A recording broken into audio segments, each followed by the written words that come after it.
So everybody, hello, welcome. I am Michael Fox Daddy Mosley, and I am joined here with a very special guest, Miss Lori Allen. Miss Lori, thank you for joining me. Thank you for agreeing to do this with me. Thank you. Thank you so much for having me. I appreciate it. Yes. So, Miss Lori, usually the way we do these things is I just let you be you, because we all want to know more about Lori. Like it's really cool. We see all your achievements in your background over there with SpongeBob, which I think a lot of people know you from. But I think most people who watch my channel, which are gamers, they know you as The, Boss. they know me as Yeah. 100% sure. Can you imagine if they unplug my computer and so we don't go away? There we go. Um, yeah, it's so funny because they're both definitely like sides of me that concurrently still to this moment exist simultaneously. I'm definitely a girly girl who likes pink, who likes to go to the mall, and I'm a daddy's girl in real life. And then, the boss, I fortunately or unfortunately, I really found this out a lot about myself during a bad breakup. I went through a terrible breakup, and I have always loved animals. And then my therapist was like, "You need to go be of service now that the worst of this breakup is done." And I was like a shell of myself, emotionally, physically, and everything. And I helped my dear friend put on um, a protest for some animal rights for the dog meat trade that happens in a lot of Asian countries. It happens here. It happens in Germany. It happens everywhere. So it's really intense. And I was like, the what trade, the dog and cat meat. It was so shocking to me. So I decided to really devote a lot of time and energy and purpose to animal advocacy. And then when I think about her, I swear sometimes I draw on the boss's strengths, because she's just it's about justice. And my birthday is July 18th. It's coming up soon. I'll be 60 in a few weeks. Um and one of the things that I have this really fun like birthday book, and who was born on my birthday is Nelson Mandela. So for better or for worse, please, he's you know was. So I is the most amazing, courageous, history-changing humans on the planet. One of those special light bearers in the world, and I feel that way about the boss. I think that that's her purpose is to find justice.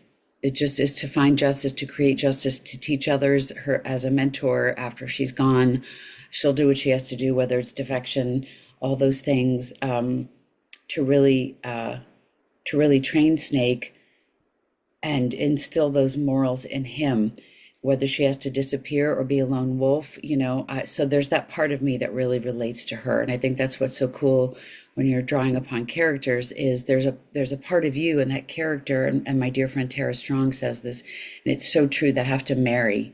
And there's just something naturally in you, whether it's a crazy audition for a little old lady that you're doing for fun, or some like bratty like teenage kid, or what, it doesn't matter. There's some part of you that will naturally come out, or you will sort of call upon.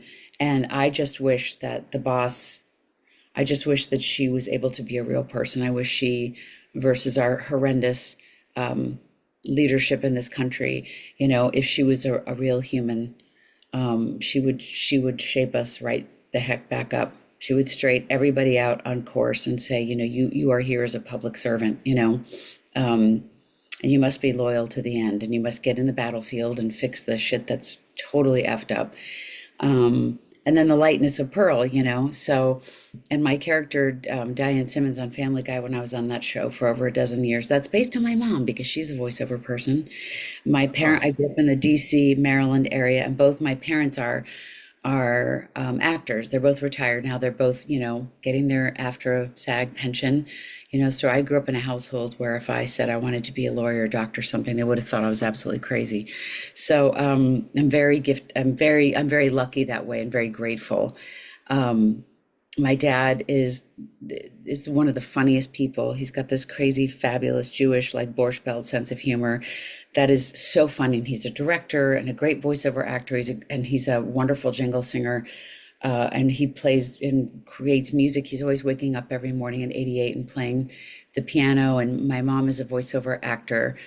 and retired from that mostly, but a wonderful actress. I just sort of watch her. I'm in awe of her dramatic acting, especially. She's very funny too. And then she loves to direct and produce. So it's just, I've just grown up around that my whole life. There wasn't ever a need or an option to discuss, like, what else would you do? It was sort of like, oh, this is what we do. This is what I do. Because I just, enjoyed it from the very beginning. Because my dad would stick me and my sister into commercials once he opened up his own ad agency.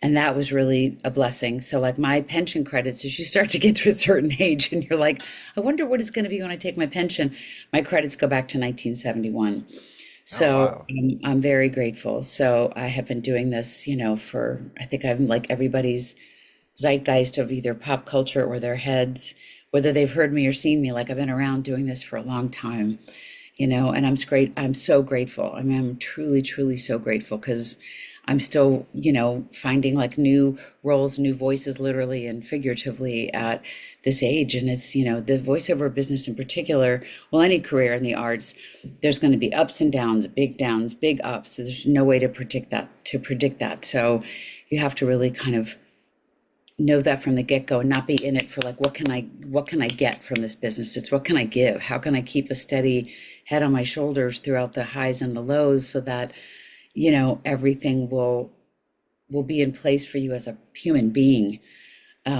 so that you are a human being, not a human doing. Because I think what happens is so many of us in the arts are expecting results, and your job, specifically for mine, is to like audition and bring these characters to life and bring a beautiful audition, a beautiful choices, something unique, and have a wonderful time inhabiting that character, that voice, whatever. And then if you get the job, it's like icing on the cake. I have some clients who are like, I need to book this year. That no, if that happens, that's great. The business is very different than when I came up. When I came up, for voiceover, they didn't have games, or at least I was not aware of it. It was some animation, promo, and commercial, and you would get an agent and you would make a lot of money if something ran. But now there's podcasts and video games and e-learning and audiobooks and all these things, and the market is saturated. So if you can stay uniquely yourself and like always in class, always finding a good class so that your muscles are always strengthened and stretched and all that kind of stuff. So that, because we're in our booths alone. It was even before the pandemic, we were recording a lot from home. And now with on camera, we are self-taping from home. Like, I just pulled this like gray curtain and my husband reads with me, or I have a couple of wonderful friends that read with me. And that's why you have to have like a big, full, rich life, because a lot of the time it's lonely. I mean, I miss being in the lobby with my voiceover pals and just talking and experiencing. We've been through a lot together. You tend to see the people you're on a show with the most of all, or who was at the same agency. It's like the cast of SpongeBob. We've been through death and people, having children together, and, having big illnesses and big life achievements, because we've known each other 26, 27 years. And same, I'm not as close with the people in the video game just because we don't record together. With animation, God will knock on wood, you're recording with the cast in person. Especially now, we can go back and record in person. So yeah, so there's just a big sweeping overview of life and stuff like that. All right, so that's a lot to dive into. So before we get into your career, I do want to kind of step back towards little Lori. Growing up with a mom and a dad who both did voice acting. You said your dad had a great sense of humor. He writes music. Your mom was a great voice actress. Did Also you? very funny. Oh my goodness, they're both very funny, and they're both still with me. God bless. My mom will be 87. My dad will be 89. We're meeting for my birthday in New York to go see some shows. Oh, And nice. little Lori was often picked on. I was bullied, I think, because I was, believe it or not, at the time I was shy, and because I was like doing plays like at the community theater level, and so I would sometimes have to leave also for auditions and things like that. And I don't really know why. I think when you're a sensitive kid, um, I got picked on a lot. And so I ran into my imagination world, and that's sort of where it all begins, right? Um, and it wasn't, and I also just had these eccentric parents who were very accepting and very encouraging. And with this low voice, I didn't want to sing because my sister was the singer in the family, and she's got an incredible voice. She's a DJ, very high profile DJ, Lisa Manning in Nashville. And she's got an incredible singing voice. But I was like, I sounded like Broadway. I wanted to do like musicals and things like that, but I always just wanted to be her because she was so cool. And she still is so cool. And I still want to be like her when I grow up. And so little me just like ran away into like the circus of all these crazy theater people, whether it was like being in a show and my mom would be like, here's your little makeup box and off to the theater you go. And I would get a ride from, some of her friends, and it was the 70s, and I'd watch these old ladies in their bras with the cigarette and be like, I found my people, you know. Um, and I danced as a kid for a long time, and that was awesome. And, just the musical theater aspect, and then doing improv, even as, so that's little Lori. So taking a lot of classes and just kind of being thrust into it and learning on the job was the would could not have been a better thing to prepare me for the life that I have now. Ah, wow, that's amazing.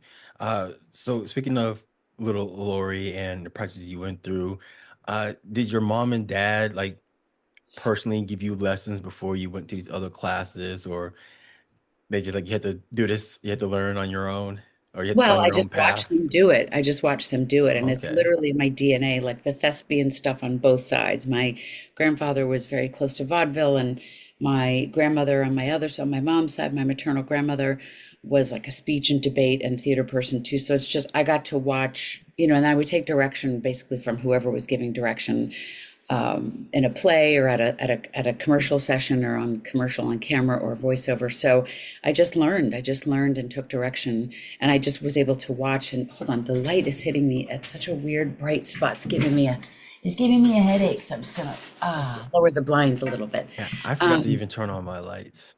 ah, well, feel free to do that if you're standing on the bridge there. Um, uh, so yeah, so I just was. I remember my dad, in fact, tried to give me a line reading. I think I had to say to Willard Scott in some commercial, I was like, "This cookie is delicious." It was something really simple. I was like, "Dad, I got it." So they just kind of pushed me out and were like, "You go, girl." That's how I learned. All right. Well, so is that something you always wanted to do, or you felt like, oh, my mom and dad did it, so I'm gonna try No, it, but like I as you said, got older?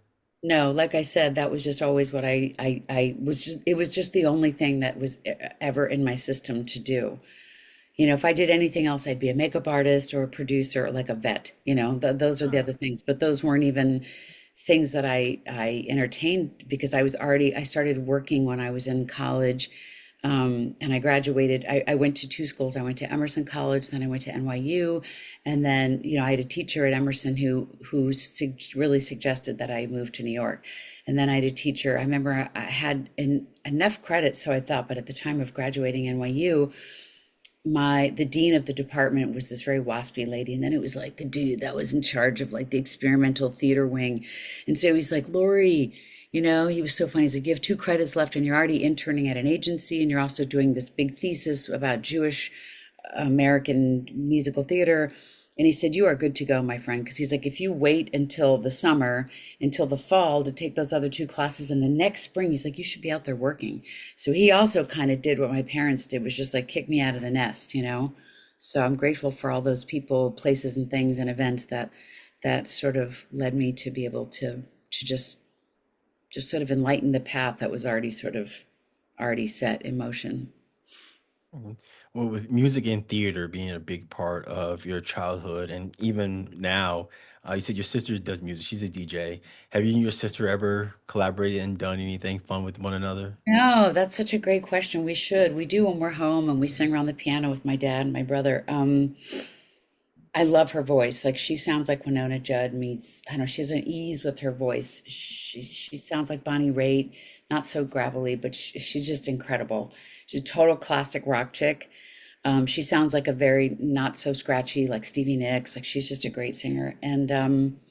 And yeah, we end up singing like "Will You Still Love Me" in like 75 part harmony when we're home with our dad, who's a great singer. But no, we haven't ever collaborated. She's lived in Nashville for as long as I've lived in LA. But that's a good suggestion. That's something that we should do. All right. Okay, well, you mentioned you had a brother. Is he also in the acting business, or he decided that he's going He's a his wonderful own path? musician. He's my half brother, so he's a little bit younger than me by 15 years, and he's a wonderful musician. And he's got this cool, deep voice, and he started to do voiceover for a little while and ventured into other things. But he is an incredible artist and musician. He plays the bass, he plays the piano, he's a fantastic singer, and he had a band for a little while. Then he had a duo with this woman named Jen Urban, and he's just like a jack of all trades. He's so talented. He's really talented, and he's just a brilliant guy. So it's just a family of thespians. Everybody's just they're into the arts. We're carny folk. Yep, we just came out of a box like, hey, let me sing, dance, talk to you, play for you. Oh yeah, for sure. All right. So have you ever thought about doing things with your parents? I mean, I know you said they probably retired right before you were, well, Yeah. right when you were getting into everything. Have you ever thought about, like, hey, mom, we need an extra for the show we're doing. You mind coming in and recording a line with me? You ever thought about Well, doing we've something lived like across that? the country for forever. So my mom lives on the East Coast. Both my parents live on the East Coast. I've been out here for 30 years in LA, but yeah, my mom and I always like threatened to do something together, like a two-woman show, or she's because my mom is Southern, grew up in Paris, Tennessee, and Arlington, Virginia, and the Carolinas and everything. And so I said, Mom, I think she's probably played every part in Steel Magnolias. Which is such an amazing play that got made into a movie, obviously. And if anything, I would want to do something with her that way or do a mother-daughter something. And my dad and I should certainly do some kind of like father-daughter stand-up. He's so fun. I was like, Dad, you got to write up all this crazy shit you write about that you write and go perform it at senior places or do like an open mic night because he's fearless and he's so funny. So yeah, you've put a lot of good ideas in my head about collaborations with my sister, my brother, and my dad. Sister, mother, and siblings and parents. Yeah, thanks. Uh, so going into your teenage years, you've done a couple of commercials, you're getting used to voice acting. Right before you get to college, right? While you're Boys still in and high school, plays, boys and plays, it's boys and plays. I was going to ask, did you have any major auditions during your teenage high school years? Was there Yeah, anything yeah. noteworthy that you feel is worth talking about? Mm, because I grew up in the DC area, it was more really cool, big, high profile stuff in there because I didn't grow up in New York. So, um, like between my junior and senior year in high school, I went away to this like performing arts thing at Boston University, which is a great college. So by the time I had senior year, I had like 3 credits to finish. I probably could have graduated early and just gone right to Boston for school, and then even earlier in New York. Um, but yeah, I did some high profile plays and auditioned for some really big stuff, and then I was able to really get through high school quickly and easily, especially once I had, everybody's got some great mentors. And my one teacher, Mrs. Baldwin, who said, you don't have a weird voice just because you don't sound like your sister. You can still be in show choir and you can go sit in the tenor section. I was like, oh, that's fun because I got to hang out with the boys. So we performed all over the place, and so that was just really cool. That just gave me a sense of like structure and being on time and working well with others and all that basic stuff. That's really important. I think that when kids have a sport or a choir or something that's and chores, to be responsible for yourself at home and be responsible out in the world at a young age, you have a work ethic that's already starting so that by the time you enter your professional life, you know kind of how to be responsible for yourself, which I think a lot of kids below me, because I'm a Gen, what am I? A Gen X, a Gen Z? I can't remember. What am I? I don't. Let's see, I can't remember. boomer. Whatever is the older one that's closer to the baby boomer. Um, Okay. Probably Gen X. I can't remember. But at any rate, we're the last generation that had phones, that didn't have computers. We wrote letters. We didn't have emails. We got to live a cool life. So I was a weird kid. I went in the other room and watched Soul Train and Pee Wee Herman. So because I took dance and I love to dance, and that's still my funky music is like old school funk, like that is my jam, and like musicals. It's like there's that and there's that. Um, and that was really fun because I got to work with Paul Rubens, Pee Wee Herman, and the Pee Wee Herman show when Oh, they did a live theater performance. I think it was like 2009, that was based on his Roxy show that he did way early in his career. And so that was like a trip. And so I'd already known like every episode and, so that was really cool. That was really great. Oh wow. So when did you? It sounded like you were really blossoming socially speaking, or at least within acting. When did you lose that whole shy Lori thing? And it's like, you know what? Yeah, I'm just in gonna college. I think get in out college there. when I ran away and found my other theater people, it was like a it just was like a chest like heart opening experience. I was like, I'm with my other weird thespian, cool, sensitive, shy but loud, awesome, taking chances people. Yeah, I definitely found my people in college. No, okay. And I bet that was quite quite the thing for your mom and dad to see their child like so with so much talent, but like but you're still like within your own bubble. Uh Yeah, yeah, for sure. have they ever tried doing I don't know some kind of theater act with you to try to get you to come out of that little bubble of yours? Like Well, we kind of did they we ever try to already push you beyond just shy Lori? no, and we talked about this a minute ago. No, it was already just sort of in me. So my dad would be like, "Do you want me to hire you for commercials?" My parents were divorced, and they were like, "Yeah, make it union so she can start getting her, you know, SAG after credits."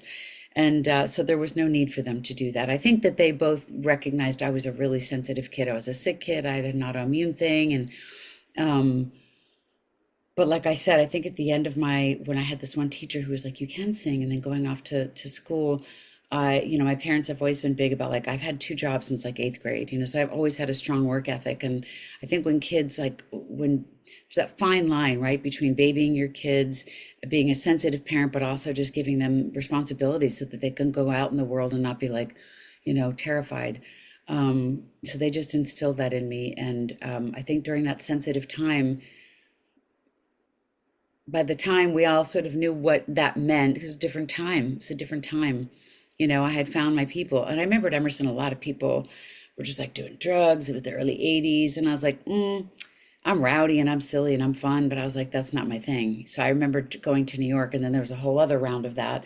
Um, so I think the sort of, but I had a great, I mean, both of those schools, I learned so much, my craft truly, so that when I was able to be out here, it was like I had the people skills, I had the street smarts, I had the training, and I was like ready. I knew in my 20s, mid 20s to mid to late 20s, I already knew like, okay, I've got it down. I've got it down in terms of just a person. I wasn't overly babied. I wasn't overly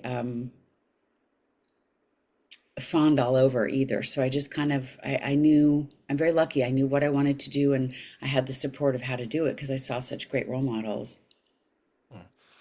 So since it took you so long to blossom socially, did being shy ever affect your ability to audition? Do you ever feel No, like, oh, I shouldn't be here right now? no. I mean, it does sometimes now more with memory stuff, getting older. Um, with voiceover, you get to look at a piece of paper, so that's amazing. A script.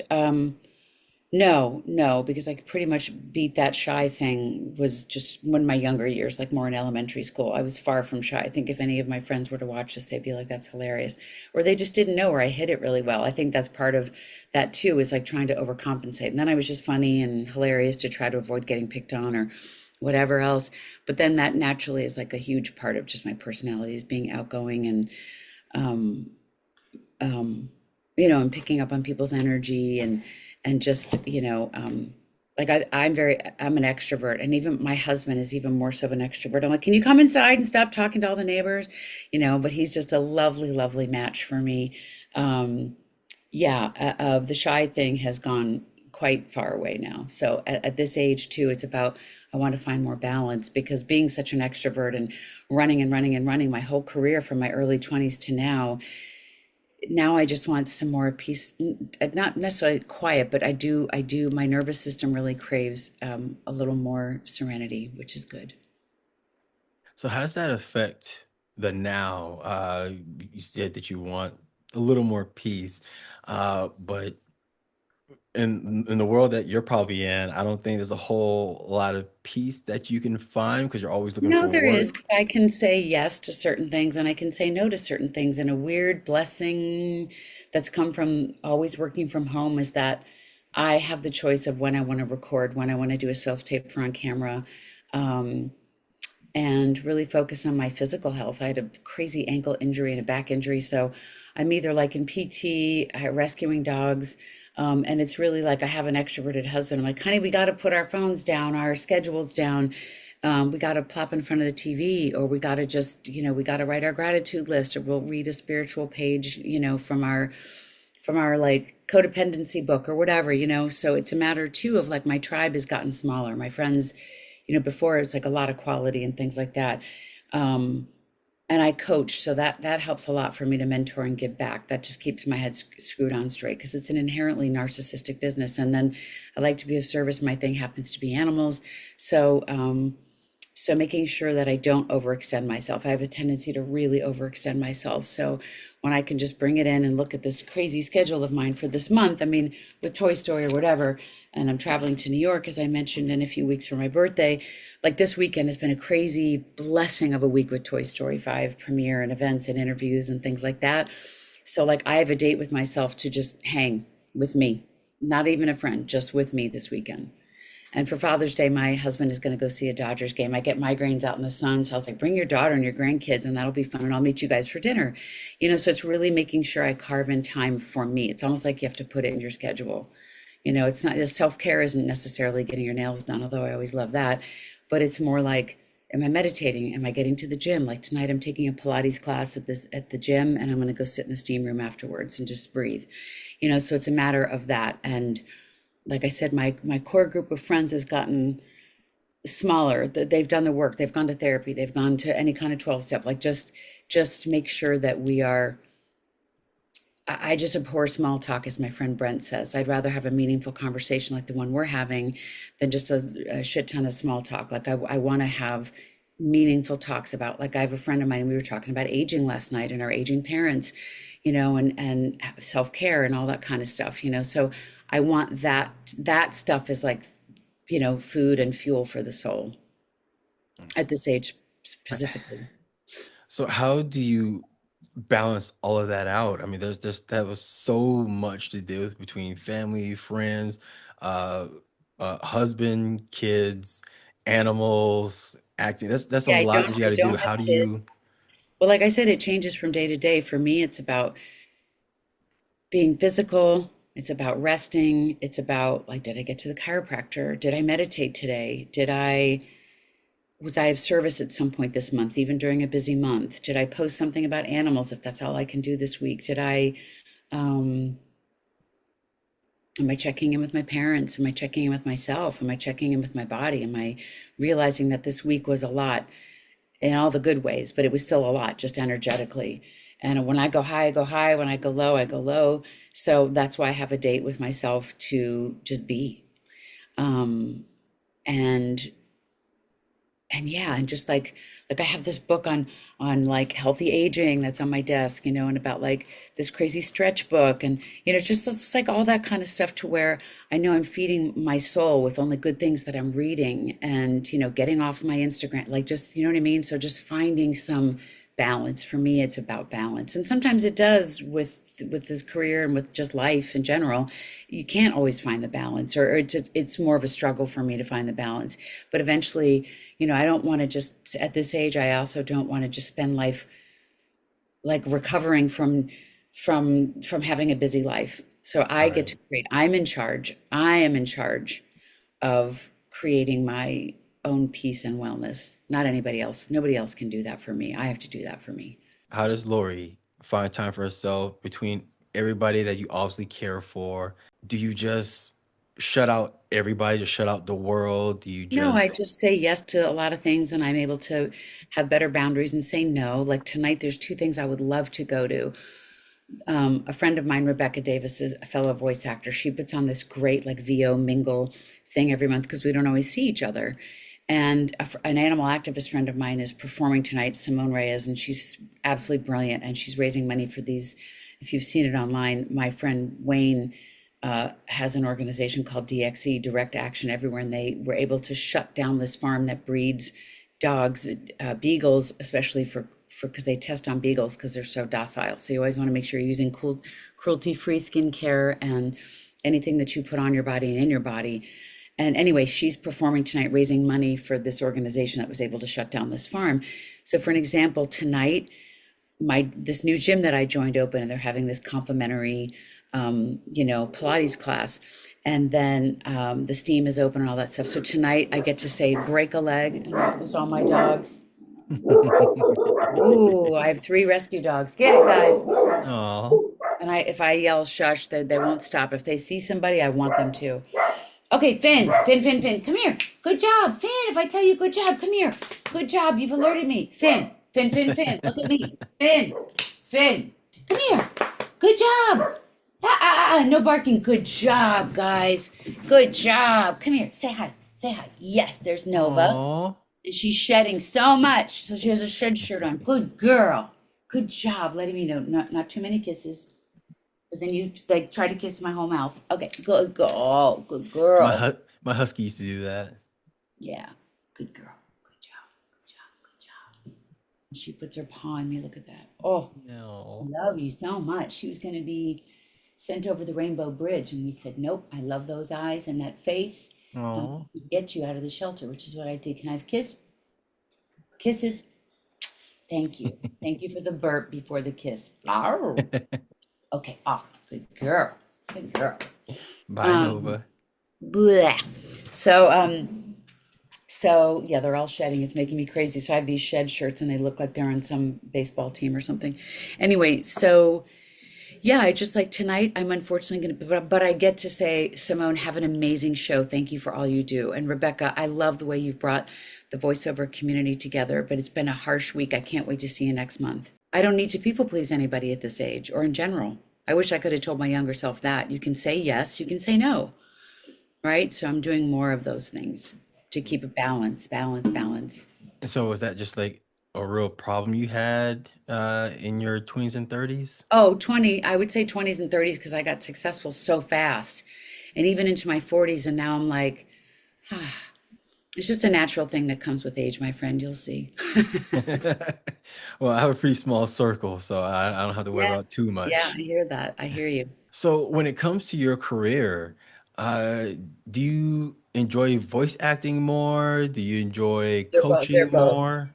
They're all. I love coaching. I love giving back because I love not giving back. Well, yes, giving back, but I love like I just had this beautiful client, Rebecca Lee, and right before we jumped on, and she is so talented, and I love just it's just like I love like it's almost like a slotted spoon or something or a colander where you let the water drain out when you're making pasta. It's like just bringing the best to the cream of the crop, and like at this point I because my parents are both directors and I've been doing this for so long, I'm a good voice director for auditions, but also um, I'm a good coach because I can only share what I know helps me to find good characters and helps me to have a pre-life before the scene. So you're not just saying the line for the first time. All the things that I've learned at this point. So I love to coach when I can. It's sometimes I have gobs of time to coach, and sometimes I don't.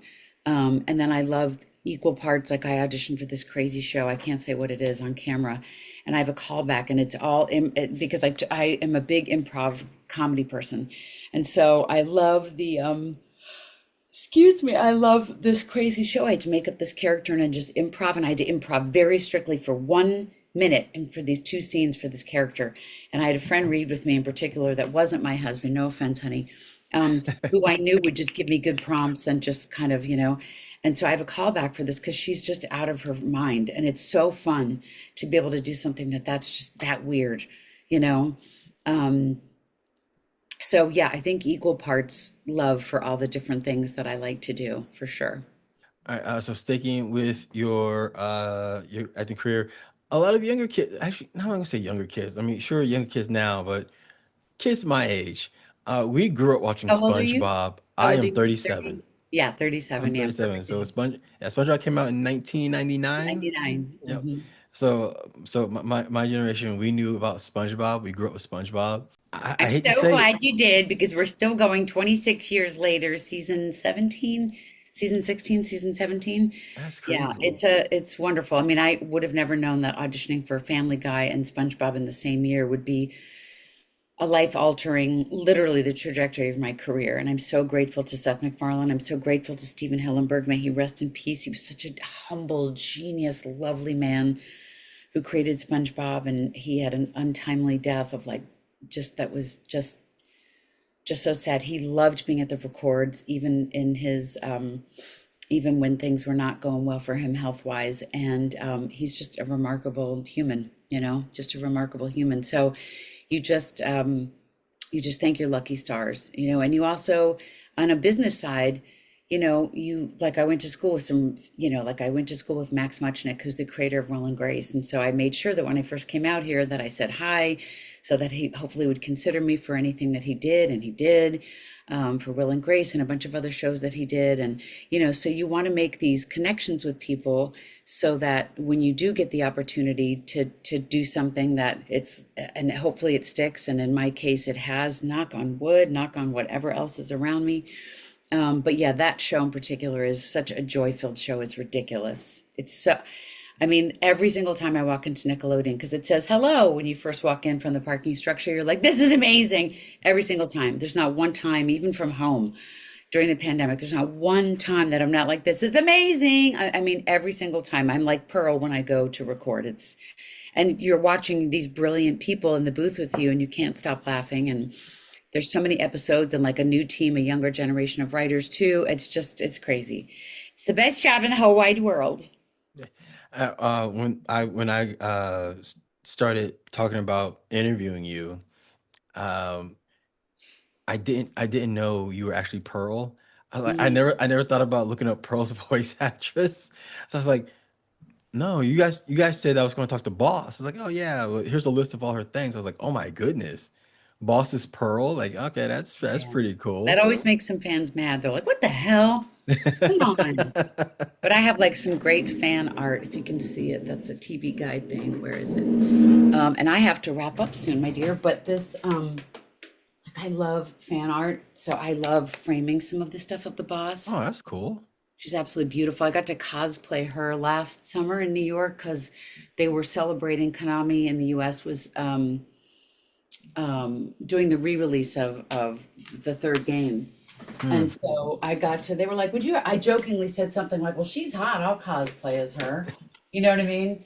And Yeah. then we're like, would you? So they had this amazing, say, they had this amazing cosplayer herself. Just she designs the most unbelievably beautiful, large, gorgeous, structural, just I blows my mind cosplay type stuff. And I got to be the boss in New York and for the re-release of this game. And David and I were able to go, and David Hayter Snake, and it was incredible to meet fans and to cosplay as her. People were like, well, huh? At first they wanted me to just stay up in this place so in case people recognized me. I said, you paid me good goddamn money to be here in New York. And so that my dad and I saw a bunch of shows then too. And I was on crutches and a boot, and David was so helpful, as was the whole team. They gave me a lift. I was on I got some good arms at that time. They gave me I literally couldn't walk without assistance. And so, but it was really fun. And I just stayed downstairs and got to meet people before they were like the sort of influencer gaming people, probably like yourself.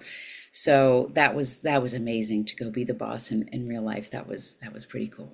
Okay, I know you said you have to wrap up pretty soon. Uh, so I'm gonna have to rapid fire this thing 'cause I think you and I will be here for another I hour or know. two. I was like, you and I'll be like, blah, blah, blah. We can always do a take two, a part two. But I didn't mean to rush you through it. I just mean No, no, no, we'll no, come it's to you fine. nice. Yes, yes. That's the thing. When you do these interviews, they're always usually 45 minutes to an hour long. Yeah, But yeah. there's been times where I was lucky enough to where an actor had time, and we ended Yeah, up I mean, I going feel like like we've two gone about hours. 40 minutes. So, yeah, but by all means, please keep asking especially the rapid fires are always happily nerve-wracking. So, go for it. Cool. Cool. So I was going to ask you questions about Steven Hillenburg because a lot of fans absolutely love him, and I'm sure they would love to learn more about him from the people who actually got to work with him. But we can save that for the second part. So here are some of my rapid fires. Well, I'll just quickly just say that Oh he yes. was so smart, you know, he had a love for, obviously, for studying marine biology, and then Mhm. his minor was, I'm not going to get it right, but let's say animation, drawing, of the arts. And so he was able to marry those two sides of his two parts of his brain and his joy to create these characters that are absolutely insane and unexpected. And I think that's why the show, whether it's like Futurama or BoJack Horseman or SpongeBob or even the older comics like Bugs Bunny, they birth themselves out of these creative minds that are just like, oh my God, you could have never, and like how brave and how daring to like, right? Whether they usually some of the people have drawn as well, for him to come up with this, and he was just obsessed with these characters. And Pearl, I remember him saying to me, he's like, Pearl was one of the most fascinating ones. He's like, I don't want to know why her mom is not a crab. It doesn't matter. I just don't even care. He was like, I just want to have her be this like light of joy and just kind of, prancing around this crazy universe. So for my audition, I knew she had to be big. So I knew she was kind of like a daddy's girl. I didn't want to make her like a Valley girl, and the Kardashians weren't a thing yet, but I just knew she was like a daddy's girl, and I knew she was huge. So then I just kind of gave her this like big, big voice. And he was always just tickled. He had such a joy for life, and he was very humble, and he was just so lovely and funny and kind. And his wife Karen is a doll, and they were just such a great couple.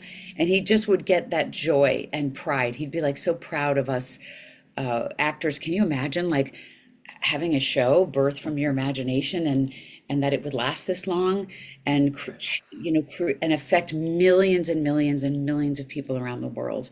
And he didn't take that for granted. He was just such a lovely, fun, beautiful, humble, kind, grateful human being.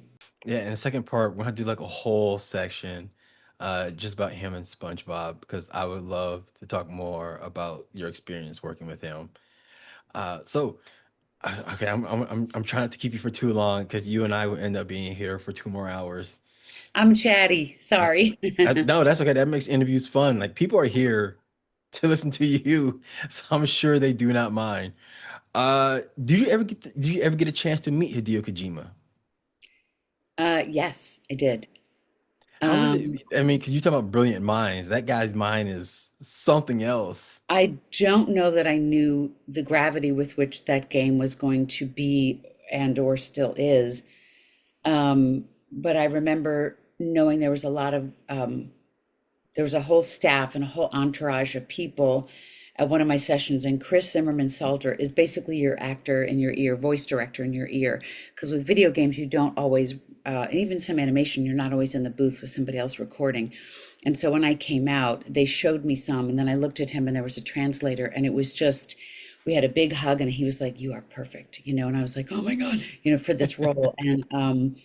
And I said, thank you for, can you imagine just being that kind of an artist, whether it's fine art, or this whole thing creates itself, and the persistence and, um, my God, the years of training and persistence of making this whole world, this talk about a genius.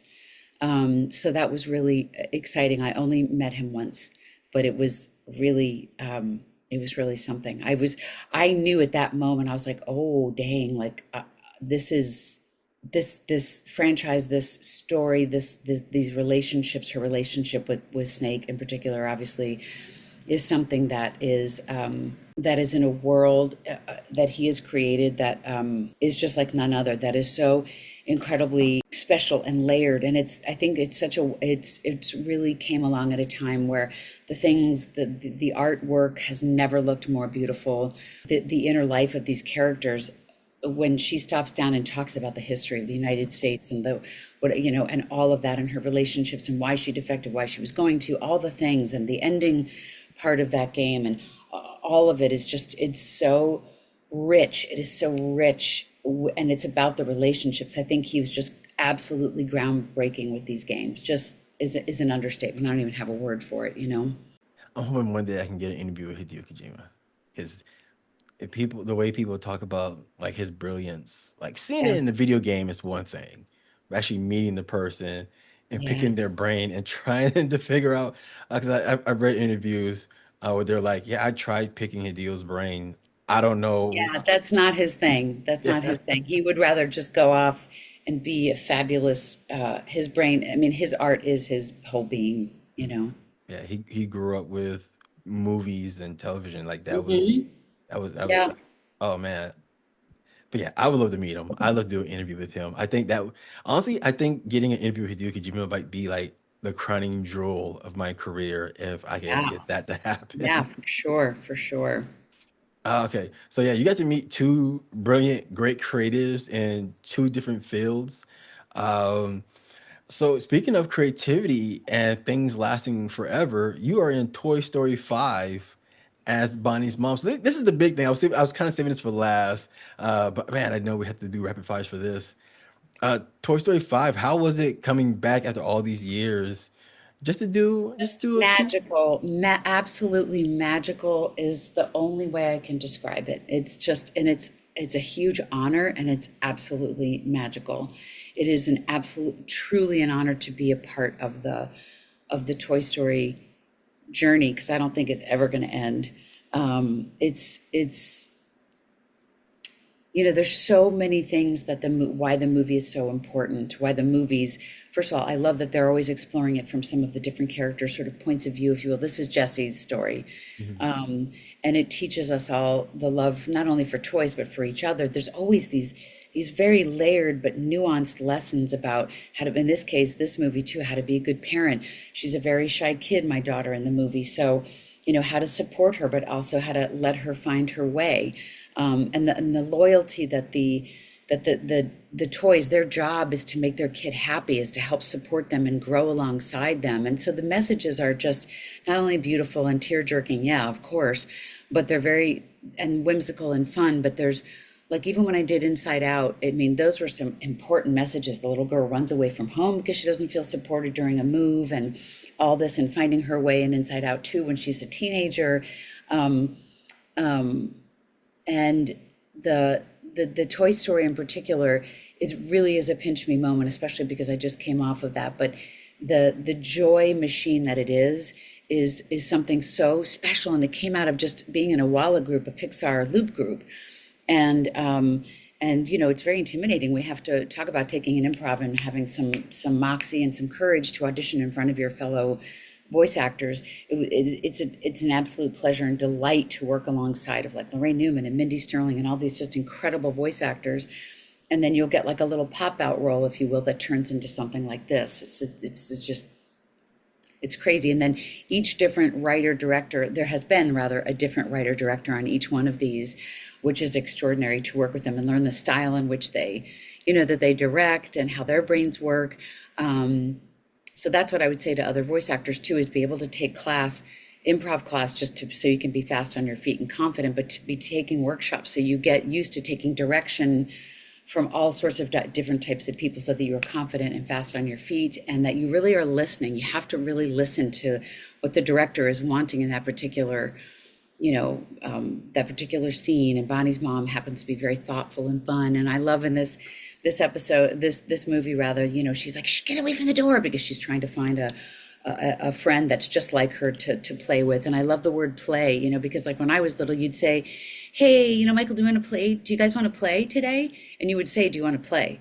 Like after school, we weren't on our phones or on our devices. There's a scene in the movie where you see every kid just on this device with like the light coming from it, which is not good for our brains, our heads. I'm a migraine sufferer. Like, it's not good to do that, so it's just a beautiful opportunity to remind people that we still need each other, not just devices. We can't rely on like ChatGPT and like devices and checking out on Instagram all the time. Technology is an absolute necessity and something that in our culture, in our world, and for medical, all the things. But we need human connection and interaction, and to help us grow, to help us feel supported. And that's why that's just a tiny sliver of why these movies are so joyful and wildly important. Ooh, I'm trying to finish this up because now I want to ask like three other things. So when auditioning for so when auditioning for Bonnie's mom, uh, anytime you audition for something, like everything changes. Characters always change from concept to the final one. When reading for Bonnie's mom, how much has she changed from the read to what we get in the movie? Yeah, that's a cool question. She was just very, she hasn't really changed personality wise, because when Andy's mom drops off the toys at a daycare center when he's going off to college. She's just busy. She's just busy as a mom trying to run this with a job, trying to run this daycare center. She has her own daughter goes to the daycare center. We bring them back. In the end of Toy Story 3, she's very grateful because Andy comes to say goodbye before he goes off to college. And that scene is just, oh my God, that's one of the best scenes, I think, in movie history.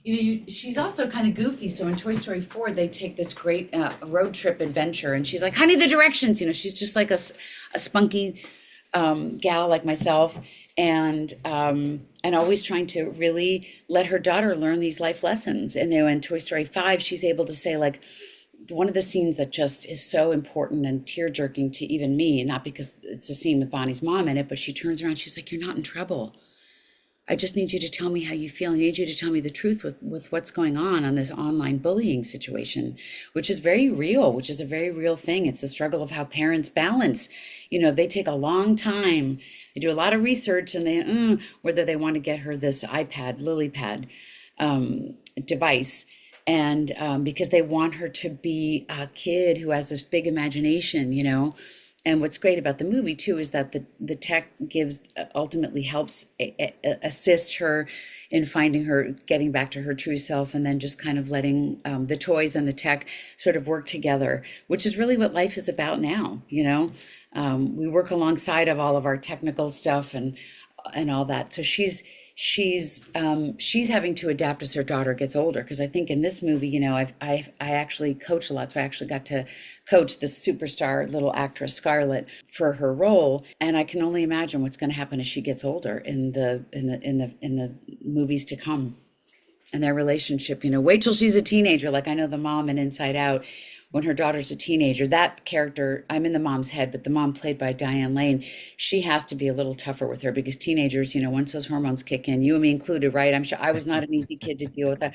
My mom was like, I had to have two girls. So I'm just looking forward to seeing how, the rest of the Toy Stories will play out, because I'm sure, I pray that this is not the last one. Who knows? I really don't know. So, I mean, a lot of us thought Toy Story 3, which honestly I think was the best ending for a trilogy oh, just ever wait till you in see movie this one. This history. is so.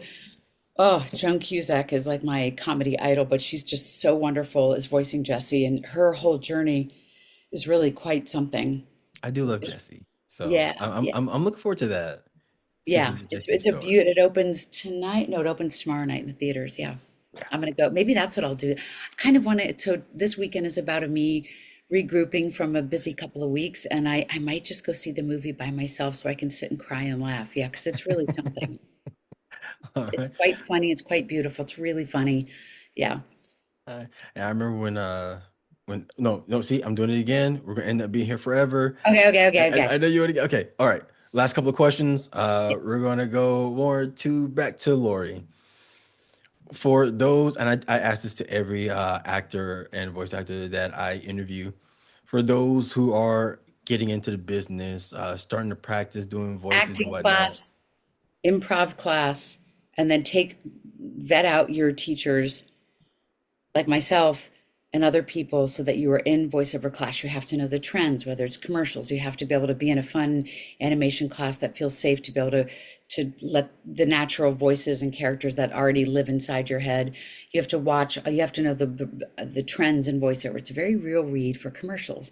You have to know the difference between what goes on in Disney Junior versus Adult Swim versus Nickelodeon. So you always want to know the trends and what's trending, not like fashion wise, of course, but what are the actual trends? It's not a big announcer sound anymore. There always will be for like McDonald's or Lowe's or like Michelob beer. There's always going to be a cool guy. There's going to be a cool guy for like Ram truck. But know where you would fit in voiceover. Listen a lot, but study, study, study, study. It's voice acting. You're not. I can't stand people like I have a great voice. I've always wanted to get into voiceover. Well, that's great, but have you studied acting? Have you studied musical theater? Do you play an instrument? A lot of interesting clients and people that I've worked with over the many, many years.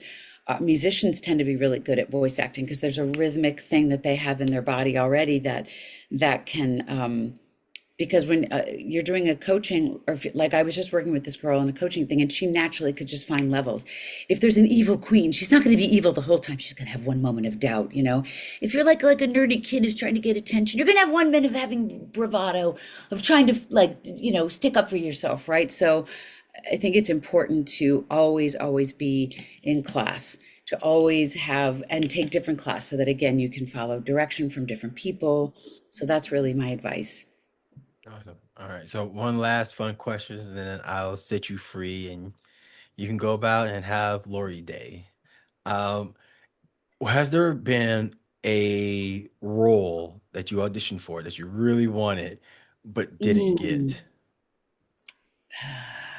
There's been some on camera things for sure.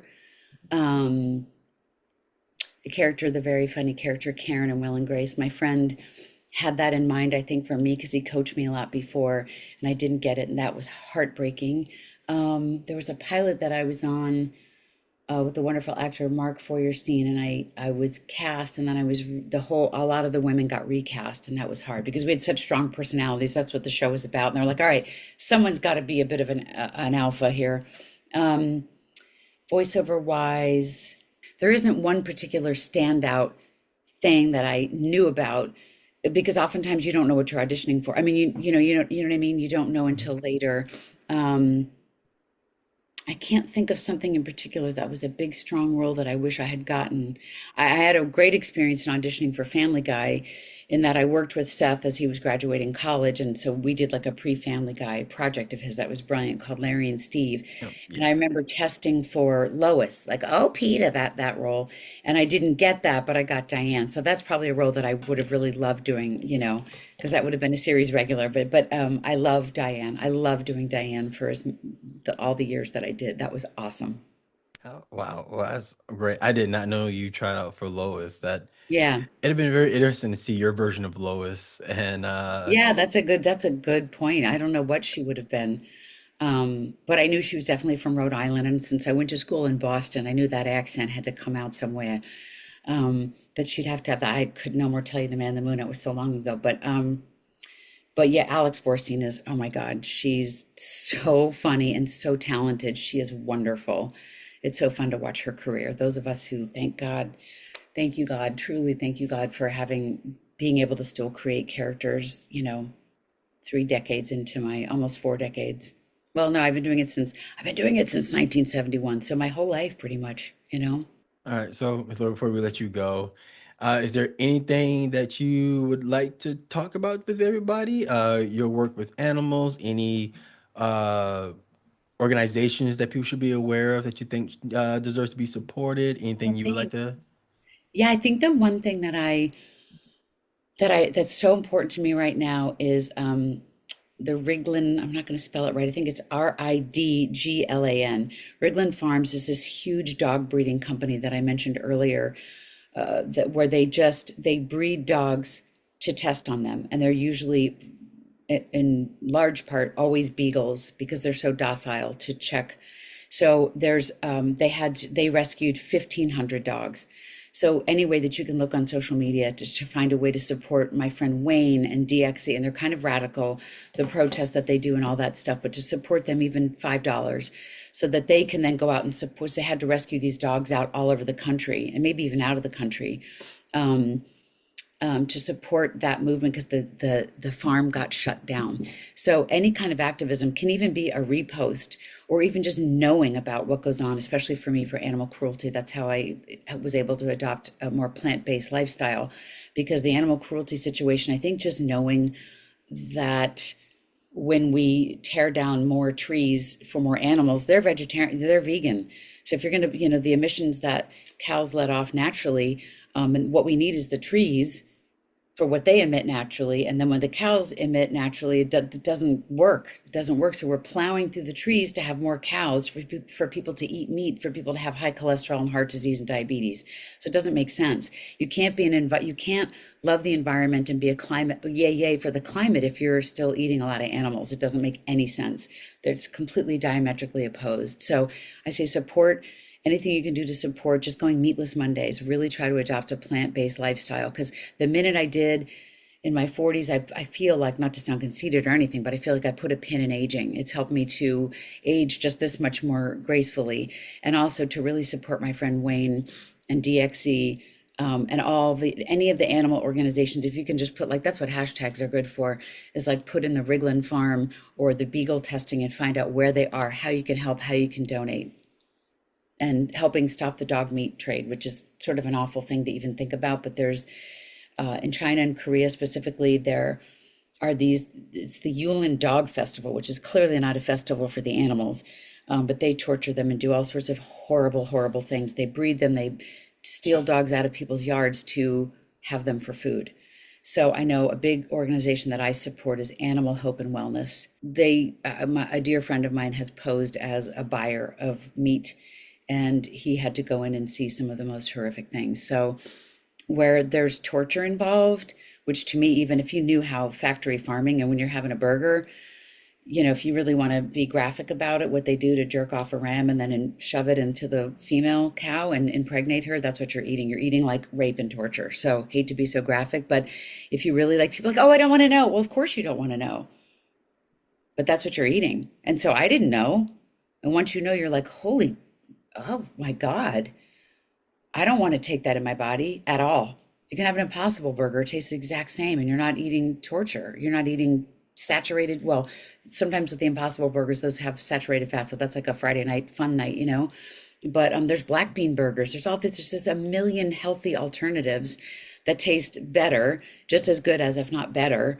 Um, Egg yolks. The egg yolks themselves have so much cholesterol. Like, I have to watch that. That runs in my family. So there's something called Just Eggs, and they're delicious. They're the same price as regular eggs. Do you know what I mean? So there's just all these other alternatives that you can have and eat and enjoy. And you watch your cholesterol numbers just go way down. Watch the A1C, the sugars. It just helps your body. You don't have calcification in your arteries. I mean, you have to check that stuff, especially if that's in your family. But who wants to be taking in a lot of torture in your food? That is something that, when I sort of put that all together, I was like, oh dear God. So to just know that, instead of going, oh, I don't want to know, I don't want to know, just make some small changes. Go from regular milk. There's a reason nobody can digest dairy. They're like, oh, I need to be lactose free. We're eating and we're drinking or eating another species milk. So there's cashew yogurt instead of regular yogurt, right? There's almond milk, there's soy milk, there's hemp milk, there's all these other things that are the same amount of calcium, all the things that your body needs. But that's not cow's milk. We're not supposed to be drinking another species milk. And anything that is derivative of that is not something that our bodies know how to deal with or digest. All right. Well, Miss Lori, thank you so much for joining me. Thank Uh, I you. definitely What a got to reach great back out and conversation. do this again. There's so many other questions I would love to ask and talk about. So thank you, Miss Lori, and Thank enjoy your you you. time.